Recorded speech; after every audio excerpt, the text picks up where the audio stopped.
Welcome in to another Sunday special here at Icetime Hockey Southwest. I'm pleased to finally get to meet this guy. I met him a little earlier today, Ryan Cunningham. Welcome in. Thank you for having me.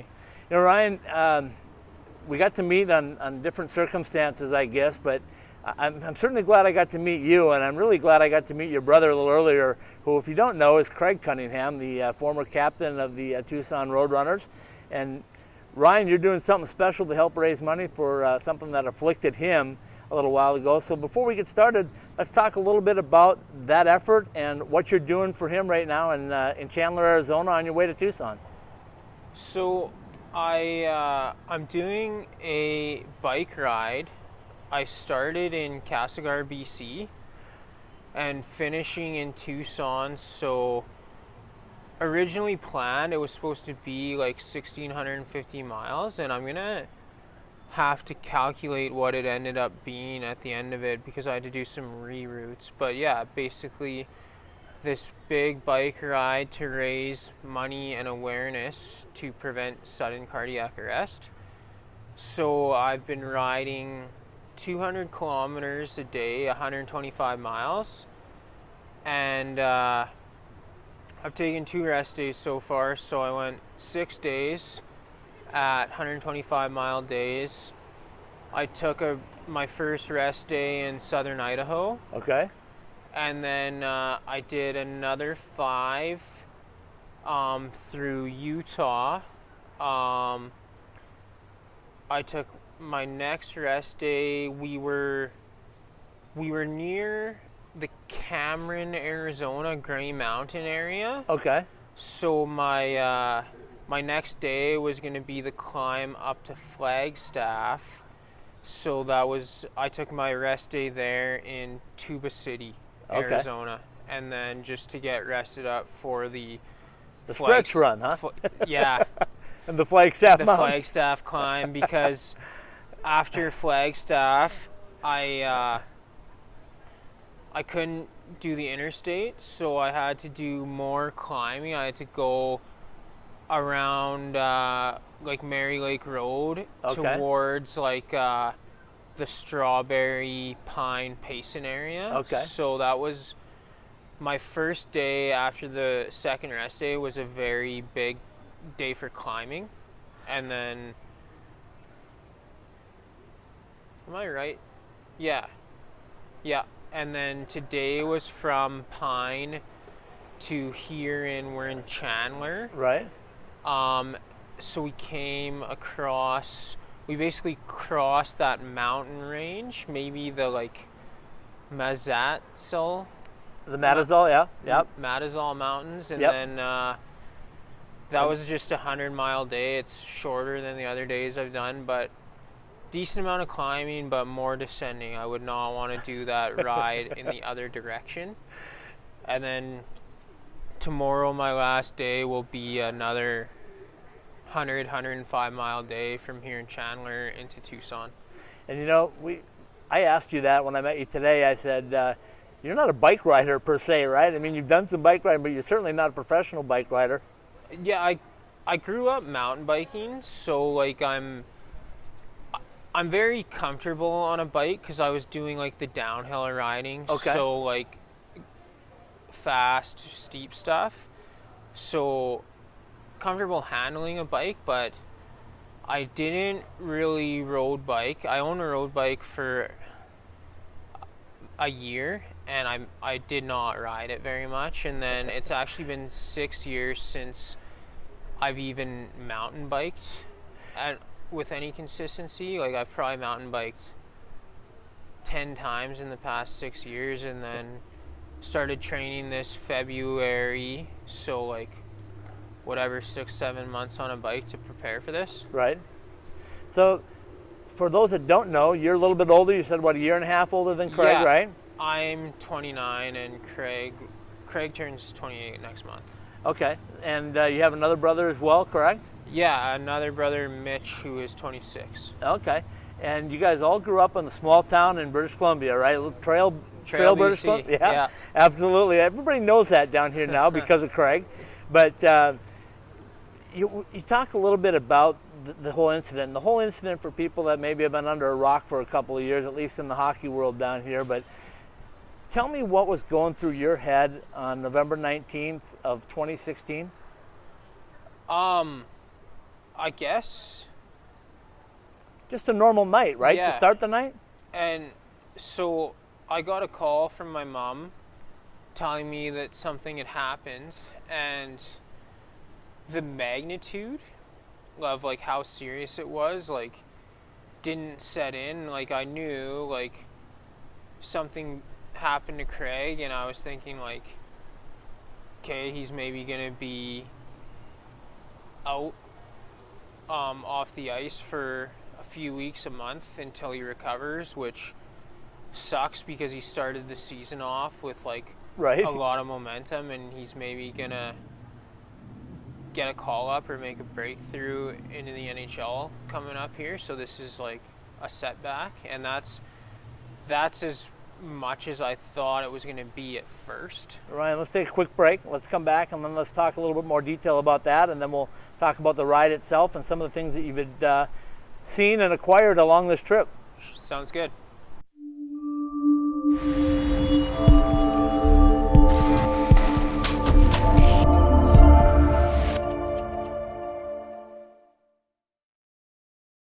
All right, we're back on another Sunday special. I've got Ryan Cunningham with me for another segment. And Ryan, we broke off in the last segment talking about that day in November that changed not only your life, your family's life, certainly Craig's life, but talk a little bit about the magnitude of it. I mean, you said right away you were out to dinner, you didn't really grasp totally what had happened, but yeah, so like just based on like how upset my mom was, originally I figured, yeah, this sucks, he's going to be off the ice for a while. And then I got a second call that said book a flight to Tucson. And then that went from like, okay, he's going to be out for a couple weeks, to like, oh man, he's going to be out for a few months. This is awful. Like, this is going to be a big setback for him in terms of potentially getting into the NHL for. And at that time, you're thinking hockey terms, right? Yeah. I mean, you're thinking, you didn't have any idea that it was life changing, right? It was all based on, yeah, like how his season was going and yeah, when he was going to get a call up. And so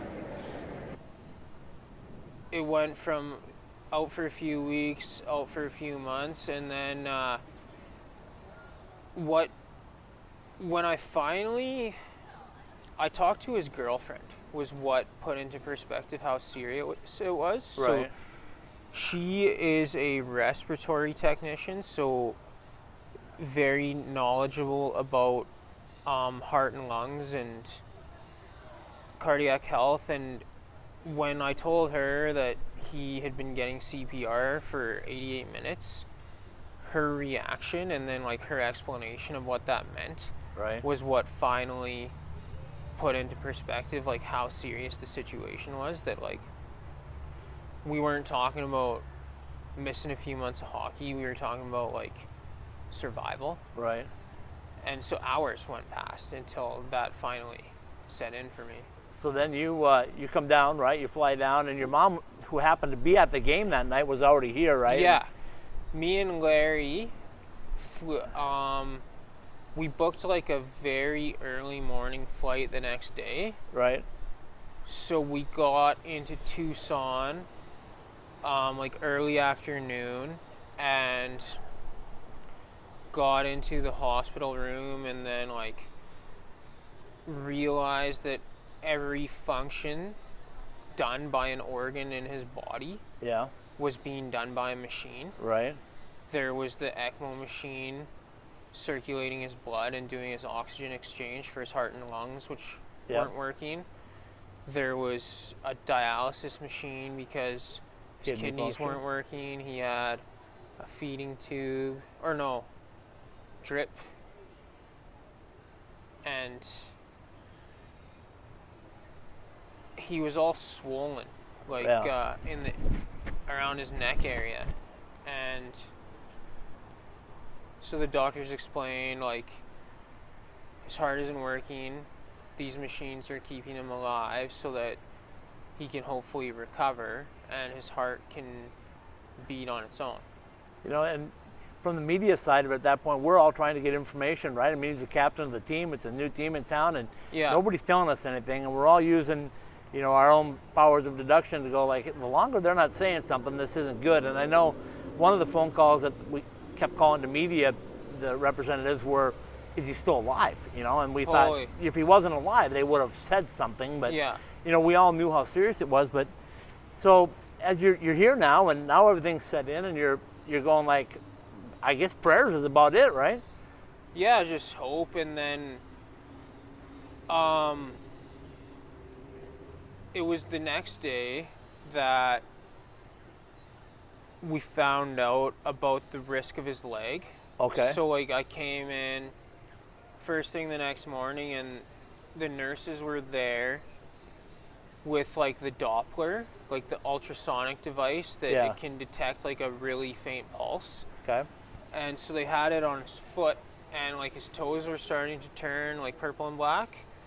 And they had the Doppler on his foot, trying to see if they could detect even the faintest bit of pulse in his toes, in his feet, because they knew like when you're hooked up to that ECMO machine and it's circulating your blood for you, it ties in here into your femoral artery.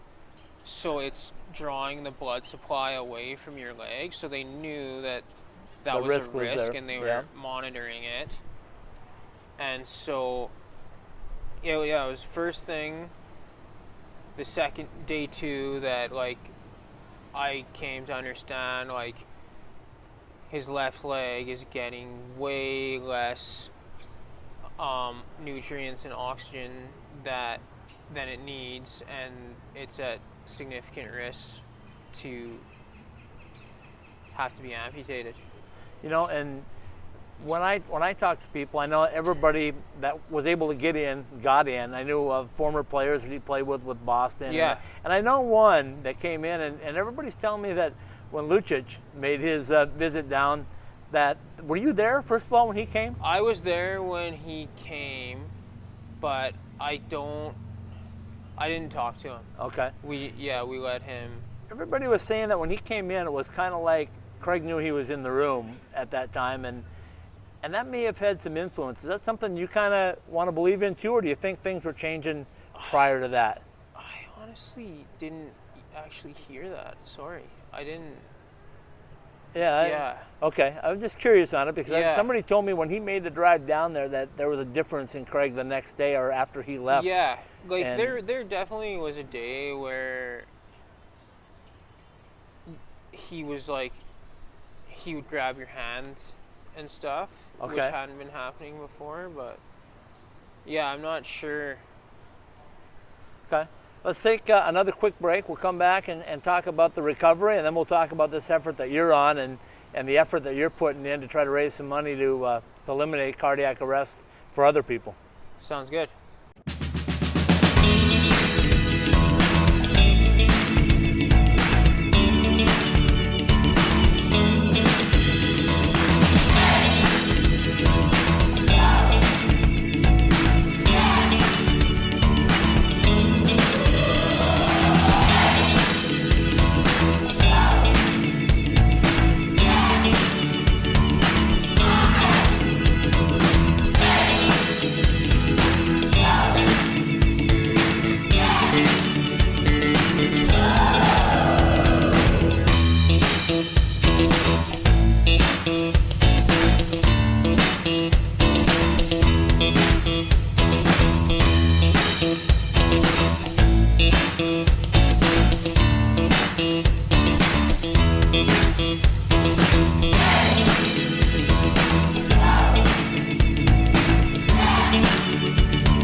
All right, folks, I told you this was going to be a special Sunday special, and we're back with Ryan Cunningham again. And Ryan, we've gotten to the point now where you're at the hospital with Craig, and I think you maybe know at this point that he's going to survive, but you know there's complications, correct? At this point, I'm thinking he's probably going to survive. Okay. I'm thinking there's like 80-85% chance he's going to survive, and then we know that his leg is a big risk.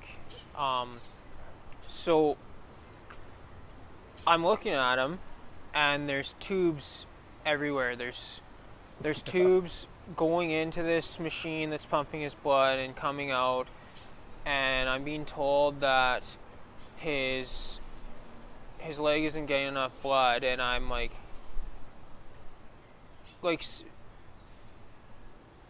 I guess simple with like the way I'm looking at it, and I'm just like so upset, and I'm just like, I want to know why we can't just take a tube from the pressure side of the pump, and feed it into his leg and give his leg blood. And it turns out like you can't do that. Like your leg will hematoma or something. You can't just like force pump blood into it. But there was a way that they could change the whole way that machine was plumbed. That they could get blood to his leg. But the surgery was just like a lot more complicated than I understood. Okay. And it involved like making a cut into his heart.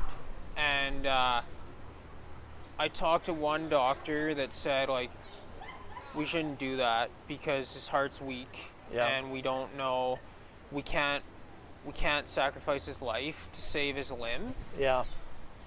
But Dr. Kalpe, I guess he must have like calculated it right. Like he obviously wasn't gonna risk putting his leg in the way of saving his life, but he probably waited until a certain amount of time that he was comfortable, right? And he went for it. Like he did this surgery that another doctor I talked to specifically said they wouldn't try doing because they thought it was too big of a risk. And so I think Dr. Kalpe just knew he could do it. Like he just believed in his own ability. He believed that he understood Craig's condition well enough that he had probably waited until enough time that he was confident in the strength of his heart, and he went for it. And like that's one of the things I'll probably be the most grateful of, right, that's ever happened in my life until I die, that Dr. Kalpe actually tried. Because I'm sure he saved a lot of his leg. Like Craig got a below the knee amputation. Right. So that's a lot. A big part of what this bike ride means for me is like, just like when you know you can do something, right, and you can make a difference, like just having the courage to act and go for it when there's like a risk to your reputation if you fail, and just trusting in your ability and being brave. And part of that, I'm sure, comes from growing up with Craig. I mean, you guys played hockey together growing up, and you knew what he was like. I mean, I talked to people that training camp with the Coyotes that said he might have been in the best condition of anybody that they've ever seen come through the Coyotes group. So you knew he was in fantastic condition. And I think your bike ride's kind of saying like, hey, you know what? You can do this, right? If you put your mind to it. For sure. Let's take another quick break, Ryan. Let's come back and talk about how that journey's gone. It's been almost 2 weeks. We're almost complete, but I know you've had some ups and some downs, and for the most part, you're ahead of schedule, right? Right on schedule. Right on schedule. Perfect. We'll be right back. Sounds good. We need you. We need you. We need you to support Wildcat hockey. The Wildcats are back in action, and it's time to show your U of A pride at the TCC Arena. Please call for tickets or come to the TCC box office. U of A hockey is affordable and fun for the entire family. We need you. We need you. We need you to support U of A Wildcat hockey. All right, we're back with another segment with Ryan Cunningham. Ryan, now let's talk a little bit details about this 14-day trek that you're embarked on from British Columbia. Tell me a little bit about the start of it and some of the things that you ran into that maybe you didn't anticipate running into. Started off okay? You know what? Day one was rough. Okay. Day one was one of the worst days because I fought a headwind for 93 miles on day one. Geez. Like, it probably let up at some points, but it wasn't until like 93 miles into the ride that the headwind like stopped, and I think I got 3 flats that day. So day one, yeah, like I was one of the more exhausted and beat up I've been on the trip was after day one. Day two was fine, very smooth. I was on like an old rail trail the whole time. Day three was the low light of the whole trip. So Mullen, Idaho, and my goal originally was to go to like maybe 25 miles south of Missoula down Highway 93. Okay.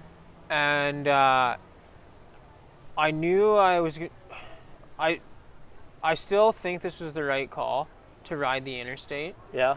The only alternative is like the Hiawatha Trail, and it's 120 miles and only 12 of them are paved. Oh man. So I think I would have maybe had to get a mountain bike or something to do that, and you can't do 120 miles in a day on a mountain bike like you can on a road bike. So that would have added a day. So I made the maybe rash decision to ride from Mullen to Missoula on the I-90, and I got 10 flat tires that day. Oh.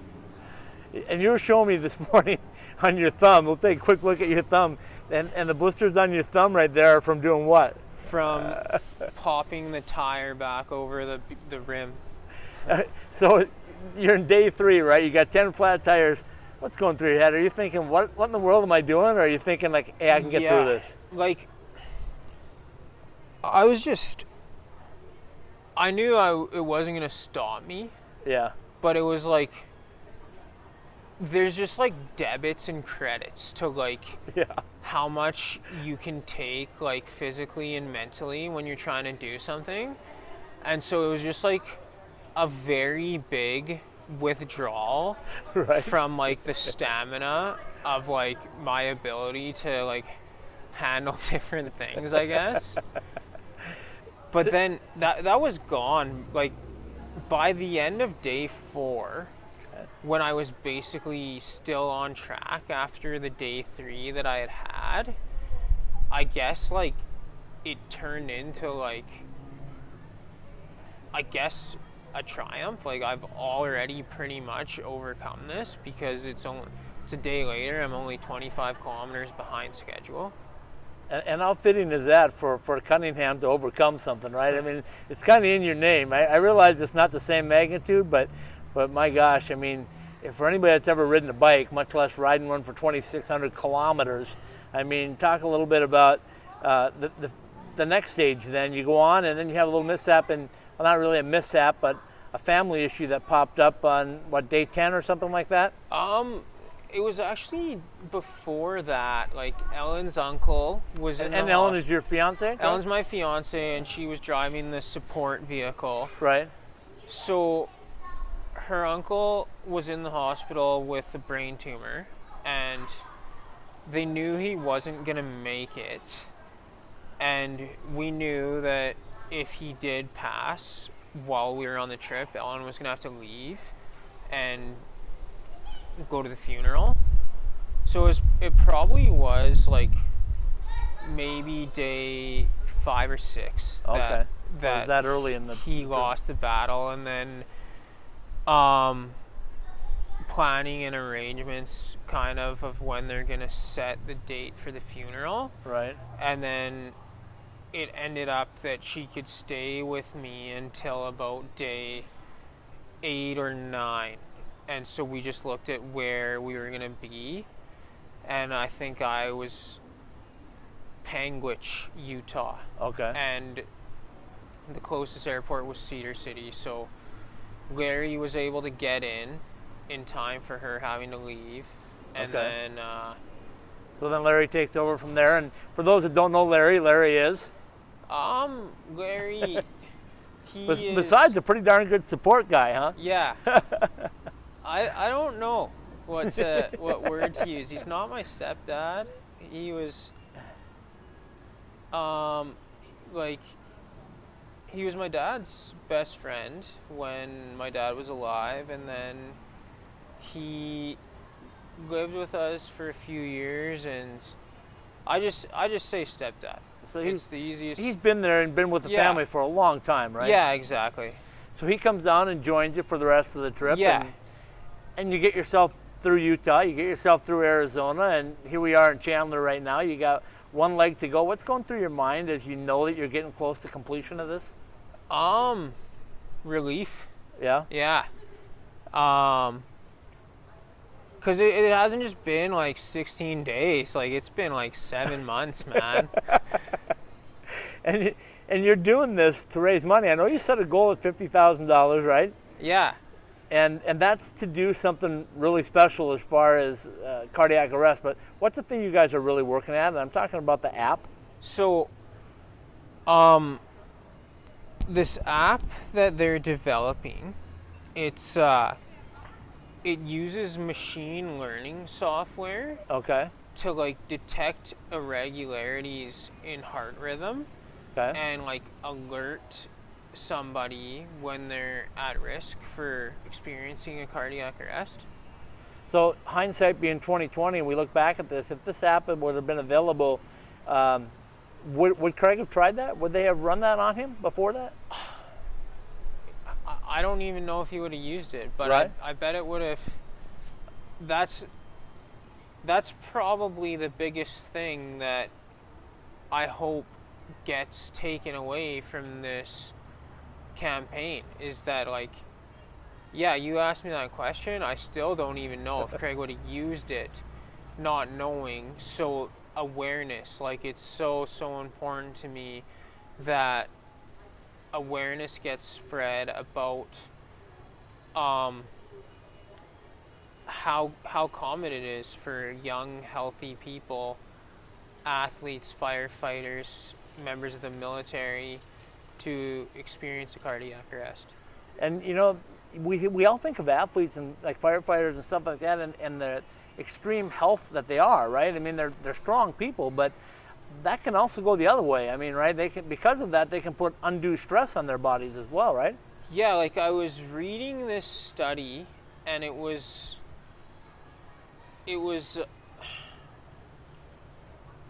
a medical journal looked into the frequency of sudden cardiac arrest Right.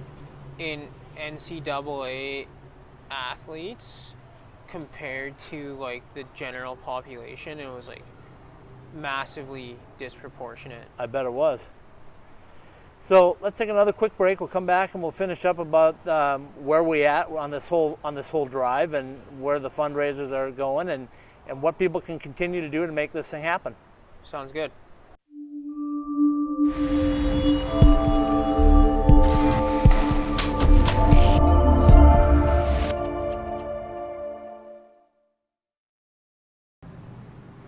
All right, we're back to wrap things up on what I tell you, folks, is another Super Sunday special, and I'm honored to be here with Ryan Cunningham. And Ryan, we're getting so close to completion right now, and I looked at your GoFundMe page right now, and we'll put that out as well, but I see you're about halfway to your goal, and I'm going to guess that even though the bike ride ends tomorrow, the donations can keep on coming, right? For sure, we're going to keep the donations open well after the bike ride ends. So anybody that is interested in donating, you can search my page on Facebook. It's called Pushing the Envelope Trek to Fight Cardiac Arrest, and there's a donate button. that you can click on to. And I'll continue to put the link up on our site as well, so people can get to it either way. And if not, you can just go to allheartfoundation.org and donate directly to the All Heart Foundation. It all ends up in the same place. So I want to wrap things up by letting you talk, and I've already know you Cunninghams well enough to know you're not going to talk much about yourself. I've prodded your brother for many months now to try to talk a little bit more about himself, but to dedicate this to him, obviously you have a life, right? You have a job, you're doing things. How did you find the time, and what did you have to do to set your life on hold, basically, to do this? So I guess it came down to support from other people. So my job is very demanding. Like, if you ask somebody, like, do you think the millwright group leader in the lead smelter would have the time to do something like this? People honestly would probably laugh. I bet they would. Like, I've